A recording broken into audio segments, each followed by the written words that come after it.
Hi everyone, welcome back to Plum Mashable. So for today's video, we're going to be going through my 5 most reached for supplies. This is part of a hop between Desley and I. So if you want to see what I've picked, then just keep watching.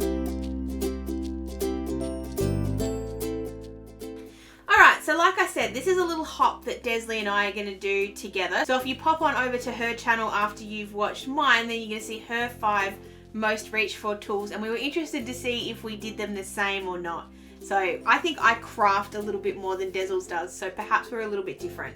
But I'm going to start off with probably my most reached for thing in this entire room, which is this. This is my Kokuyo, I still say it wrong, glue tape roller. I like the blue little dots.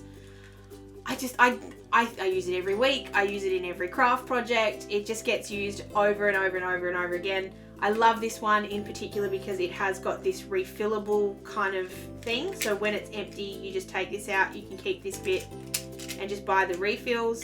I do hate though that they are a little bit more difficult to get from Officeworks these days. You've got to try order them online because a lot of the stores don't have them, but they will always do the click and collect thing. So it's not quite so bad. But absolutely love this glue tape. I don't know how many times I've replaced it. I don't know how many of these actual full bits I've got. But yeah, love, love, love this glue tape. So there's my first one, glue tape. Number 2, I had to do something inking, something to do with stamping. Because I know I don't stamp a lot in my planner, but I stamp a lot basically everywhere else.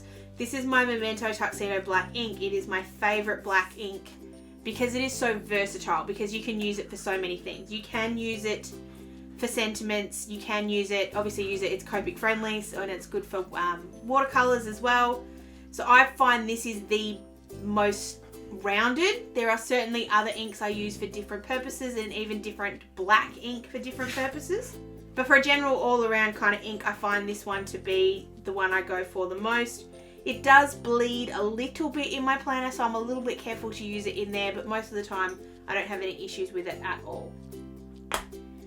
My next one, I'm actually going to skip the trimmer, I'll come back to that. The next one is definitely tweezers, and I use these in both planning and in crafting.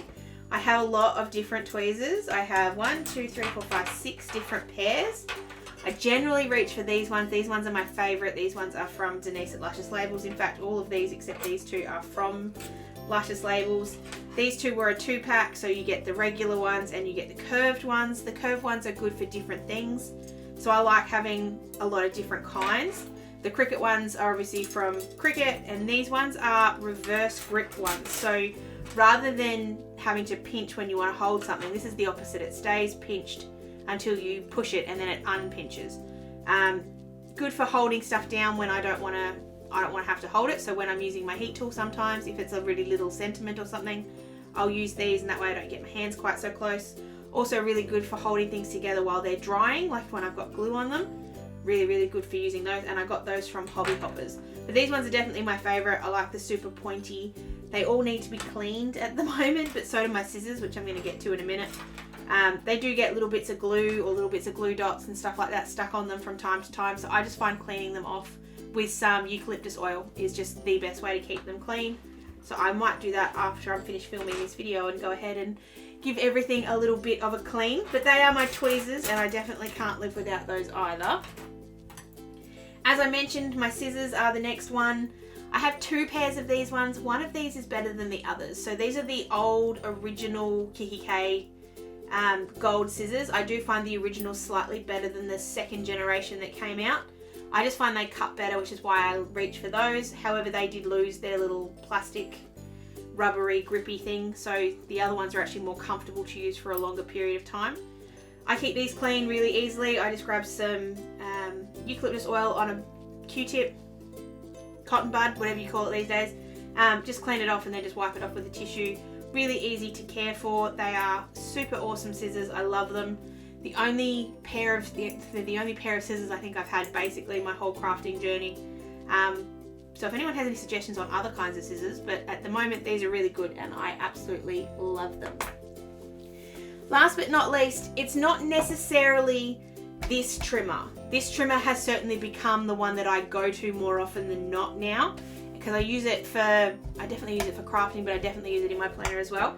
This is the Tonic Tim Holtz one. I have just recently done a review on this, so I'll link it down below for you. But it's any kind of paper trimmer. So I have, oh goodness, how many do I have? I probably have 5 in here. This one's my favorite. I have a Kaisercraft one. I think I have 2 We Are Memory Keepers ones, and I've got a couple of Fiskars ones. Whichever paper trimmer you pick, and there's lots of different reasons to choose different ones. I think just having one is a really, really good thing for any kind of person that plays with paper. At some point or another, you're going to want to try and keep a line straight or a cut straight, and scissors just sometimes can't handle that. A trimmer is the way to go. It's so much easier, and there are obviously different kinds, but this one's my favorite at the moment. Like I said, it's the Tim Holtz one. So there we have it. They're my 5 most reached for tools or supplies here in my craft room. 2 of these are obviously replaceable. When they run out, I just get new glue and new I've recently found that having a re-inker for this is much better than continuing to buy new ones, even though I kind of snapped this by mistake. Re-inking is definitely much easier than buying a new one. I've actually found getting another one of these has been really complicated. They're sold out a lot, especially at the moment when we're having trouble getting things here to Australia. Just being able to re-ink that is a lot easier than having to buy it. I could have included, of course, pens, because I use pens all the time, or my blending brushes or stuff like that. So if you want to see more of a top 5 things I reach for planning and top 5 things I reach for crafting, I can do that as well. Let me know down below if you're interested in that kind of video. But make sure you go and check out Desley's top 5 as well. I know she's going to have some different to me, but we were very interested to see what was similar and what was different, considering we do have very different planning styles. So make sure you go and check out her video. I'll be popping over to check it out really soon as well. If you did like this video, please give it a thumbs up and make sure you subscribe to my channel. Make sure you give Desley's video a thumbs up and subscribe to her channel as well. Hope you guys have an awesome, awesome, awesome rest of your day, and I'll catch you again in my next video. Sending lots of huggles. Bye!